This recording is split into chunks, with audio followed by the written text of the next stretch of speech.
جگہ پر ہم بیٹھے ہوئے ہیں، امام جعفر صادق علیہ السلام کی فرمائش پہ یہ جگہ آباد ہے۔ امام جعفر صادق علیہ السلام یہ فرمان بیان کرتے ہیں جو ابھی میں آپ کے سامنے بیان کرنے والا ہوں۔ صلوات پڑھیے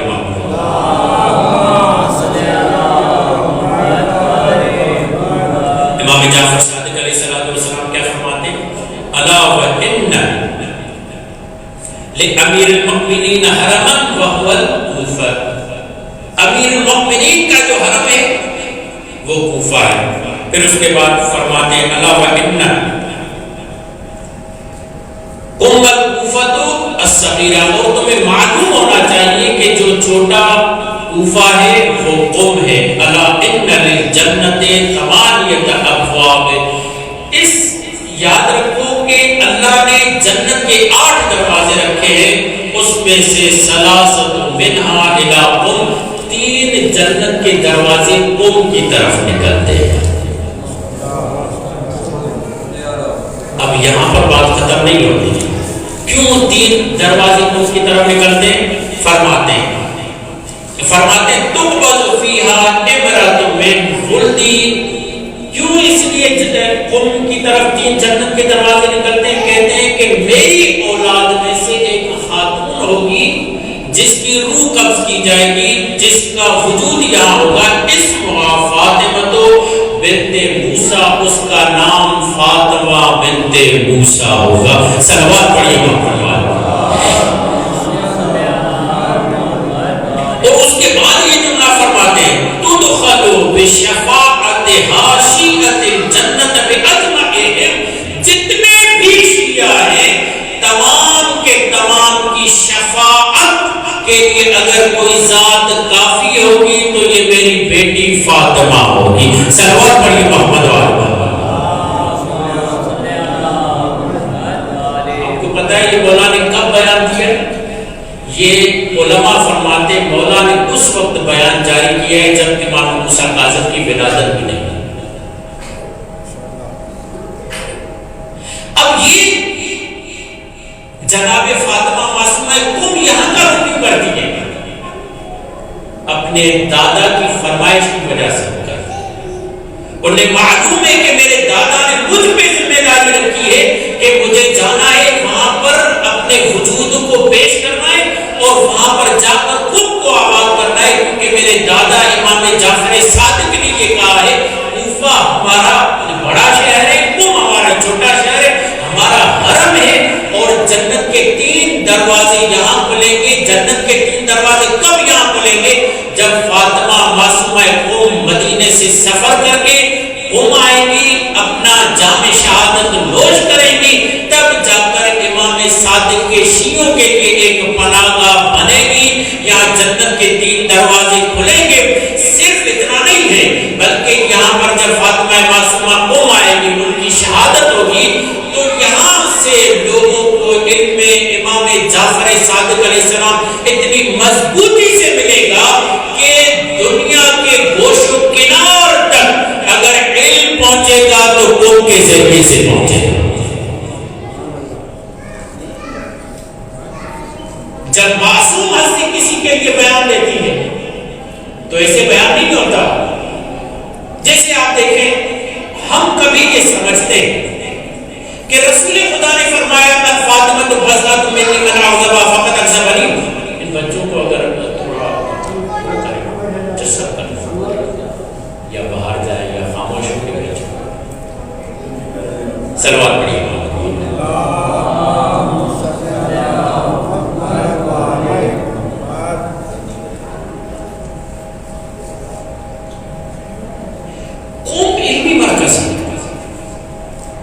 دنیا کے گوش و کنار تک اگر علم پہنچنا ہے تو پہنچنے سے پہنچے، بلکہ بہت سارے لوگ اپنے ساتھ قومی کی نسبت لگانے کے لیے چند دن یہاں رہتے ہیں تاکہ ہماری شخصیت معتبر ہو جائے، تاکہ ہمارا لفافہ بھاری ہو جائے۔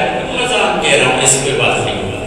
یعنی قوم میں آ کر رہنے کے لیے اپنے آپ کو یہاں پر منسوخ کرتے ہیں، اور اس کے بعد بڑی فخری انداز سے لکھتا ہے کہ میں قومی ہوں۔ کیوں؟ کیونکہ اسے پتا ہے جو کوئی قوم سے منسوب ہو جو عجیب دیکھے. امام جعفر صادق علیہ السلام کے زمانے میں لوگ چاہتے تھے ہم جعفری کہلوائیں اور امام کے فرمائش پر ان کی بیٹی اگر قوم کو آباد کرتی ہے تو آج ہر طالب علم آل محمد کے مکتب سے جڑنے کے لیے اپنے آپ کو قومی کہلوانے میں افتخار محسوس کرتا ہے. یہ حسین انتظار. اچھا میں بات کر رہا تھا رسول خدا نے یہ جملہ تھا فاطمہ بصرۃ منی من اعظم فقط الزبانی، کیا صرف یہ فضائل کہ رسول خدا نے کہہ دیا کہ فاطمہ میرا حصہ ہے، جس سے فاطمہ راضی اس سے میں راضی، جس سے فاطمہ ناراض اس سے میں ناراض، یا من اعظم فقط الزبانی، جس نے فاطمہ کو رنجیدہ کیا اس نے مجھے رنجیدہ کیا. کیا یہ صرف فضائل ہے؟ اس میں کوئی ذمہ داری نہیں؟ یا رسول خدا نے کہا الحسن والحسین سیدہ شباب اہل الجنہ، حسن و حسین نوجوانان جنت کے سردار ہیں، صرف فضائل. یا رسول خدا نے یہ کہا سلمان یا جناب ابو ذر کے لیے کہا اے لوگوں یاد رکھو ابو ذر کی ذات وہ ہے، کسی آسمان نے کسی پر سایہ نہیں کیا، زمین نے کسی کے قدم نہیں چومے کہ ابو ذر سے بڑھ کر کوئی سچا ہو. کیا صرف یہ فضائل تھا یا کوئی ذمہ داری بھی تھی؟ ابو ذر نے بتایا رسول خدا نے صرف یہ میری فضیلت بیان نہیں کی کیونکہ ہر فضیلت اپنے ساتھ ذمہ داری لاتی. ابو ذر نے کیا کیا؟ ابو ذر نے بعد رسول علی مولا کے اتنے فضائل پڑھے، اتنے فضائل پڑھے، کبھی انہیں شام شہر بدر کیا جا رہا ہے، ابھی کسی جگہ شہر بدر کیا جا رہا ہے، حتیٰ کہ آخر میں اس علاقے میں آئے جہاں ایام جاہلیت کے زمانے میں جناب ابو ذر زندگی گزارتے تھے روبوزہ میں، اور پوچھا گیا کہ تمہارے لیے ناگوار علاقہ کون سا ہے؟ تو جناب ابو ذر نے کہا روبوزہ. تیسرے خلیفہ نے وہاں پر انہیں شہر بدر کر دیا، مگر یہ کہتے کیا تھے ابو ذر؟ کیونکہ ابو ذر کی زبان پر نبی نے اپنے بیان سے مہر صداقت لگائی تھی. اب یہ ابو ذر کعبے کے خلاف کو پکڑ کر لوگوں کو جمع کر کے کہتے تھے اے لوگوں بتاؤ رسول خدا نے میرے لیے کیا جملہ کہا ہے؟ سب یہی کہتے تھے رسول خدا نے کہا ہے کسی آسمان نے کسی پر سایہ نہیں کیا، زمین نے کسی کے قدم نہیں چومے کہ ابو ذر سے زیادہ کوئی سچا ہو. اس کے بعد یہ کہتے تھے جب رسول نے اتنا بڑا جملہ کہہ دیا ہے، ساتھ میں کعبے کے خلاف کو پکڑ کر قسم کھا کر کہتا ہوں اگر علی کو امام بناؤ گے تو نجات حاصل کر دو گے.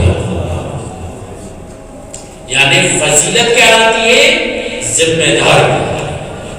حضرت معصومہ قوم نے بھی امام جعفر صادق علیہ السلام کے اس بیان سے سمجھ لیا کہ میرے دادا مجھ پر فضیلت رکھ رہے ہیں اور بتا رہے ہیں کہ جب تک میں مدینے سے نکل کر قوم کو آباد نہ کروں گی تب تک قوم میں 3 دروازے کھلنے والے نہیں ہیں جنت کے. تب تک وہ مقام جو مقام شفاعت ہے آج بھی ہر پڑھنے والا یہ کہتا ہے السلام علیکی یا فاطمۃ المعصومہ اشفعی لنا فی الجنت ورحمۃ اللہ. اے آقا ذاتی جنت میں جنت کے باہر شفاعت کرنے والے اور ہوں گے، جو جنت میں شفاعت کر کے درجات بڑھائے اسے معصوم محکوم کہتے ہیں.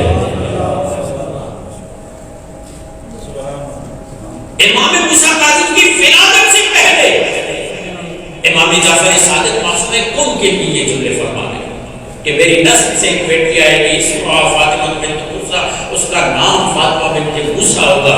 کیا کرے گی؟ قوم کو آباد، اور قوم کو ایسا آباد کرے گی. پتہ نہیں مجھے آپ کتنے امام علی رضا کے روزے پر گئے ہیں یا جانے والے وہاں جائیں گے انشاءاللہ. ہم سب کو مولا کی بار بار زیارت نصیب ہو. ہم جا چکے ہیں، یقین جانے جب حرم امام رضا میں جاتے ہیں حشابر جلال سب کچھ، مگر وہاں پر پہنچ کر لگتا ہے کہ باپ کی جلالت نظر آتی ہے، مگر جیسے ہی پاس قوم کے حرم میں آتے ہیں لگتا ہے جیسے کوئی بچہ ماں کی گود میں آ گیا.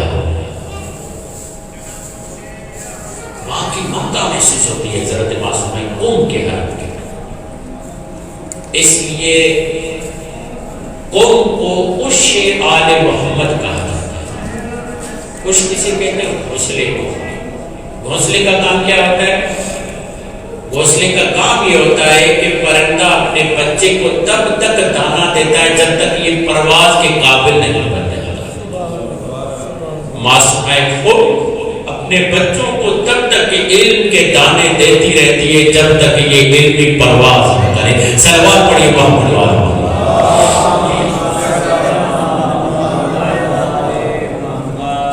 یہ امام جعفر صادق بیان کر رہے ہیں جناب معصوم کون کی. اور بعض ہستیاں ایسی ہیں جنہوں نے اپنے اجداد کے قول کو ثابت کرنے کے لیے اپنی جان کو قربان کیا.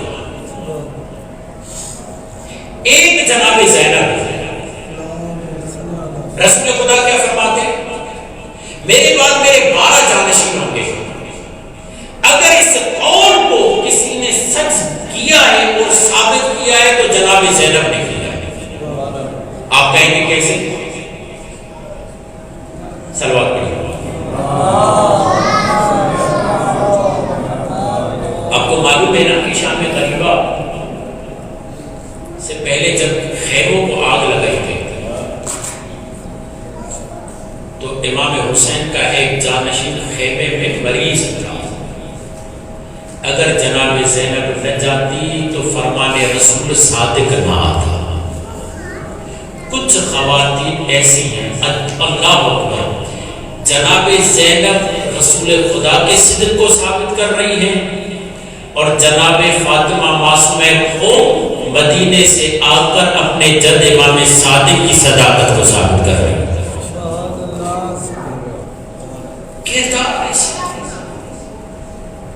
امام جعفر صادق علیہ السلام کے صدق کو ثابت کر کے بتایا کیونکہ میرے جد نے مجھ پہ یہ ذمہ داری رکھی ہے کہ مجھے قوم کو آباد کرنا,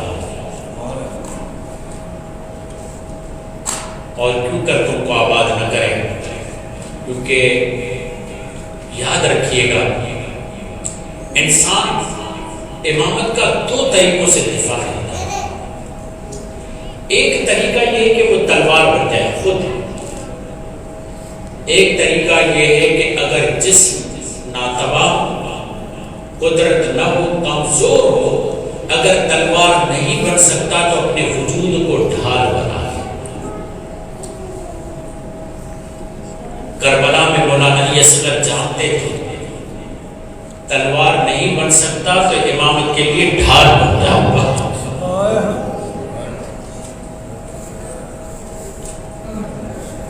جناب زینب جانتی تھی تلوار نہیں بن سکتی تو ڈھال بن جاؤں گی, اور اپنی زبان سے اپنے وجود سے امامت کا دفاع کیا. اور معصومہ قوم بھی جانتی تھی اگر تلوار نہیں بن سکتی تو ڈھال بن جاؤں گی. جملہ تو جناب معصومہ قوم مدینہ چھوڑ کر بھائی کی محبت میں صرف نہیں آئی تھی بلکہ امامت کے دفاع میں آئی تھی. اور جس ذات نے امامت کے دفاع میں جتنا قدم اٹھایا خدا گواہ ہے اللہ نے اس ذات کی منزلت کو اتنا بڑھا دیا. اے خدیجہ, آپ نے رسالت و امامت کا دفاع کیا, ہم آپ کے رتبے کو بڑھا دیتے ہیں. کائنات کی 4 افضل خواتین ہیں, ان میں آپ کا نام آئے گا. اے زہرا, آپ نے علی و حسن و حسین کا دفاع کیا, ہم آپ کے رتبے کو بڑھا دیتے ہیں. کسی نبی کی نبوت کو قبول نہیں کریں گے جب تک آپ کی محبت کا اظہار نہ کریں. ایسے نا آپ نے حسین و سجاد کا دفاع کیا, کربلا تا قیامت آپ کے رہینے منت رہے گی. جب جب کربلا کا نام آئے گا آپ کا نام ساتھ میں آئے گا, آپ شریکت الحسین بن جائے گی. اور اے فاطمہ معصومہ قوم, آپ نے امام رضا کے دفاع میں مدینہ چھوڑا ہے تو تا قیامت آپ کے مزار کو جلوہ گائے زہرا بنا دیا جائے گا. اور اگر کوئی چاہے گا بھی کہ ہمیں قبر زہرا دکھائی جائے تو اسے کہا جائے گا جاؤ فاطمہ معصومہ قوم کی زیارت کرو, یہ زیارت ایسے ہے جیسے فاطمہ زہرا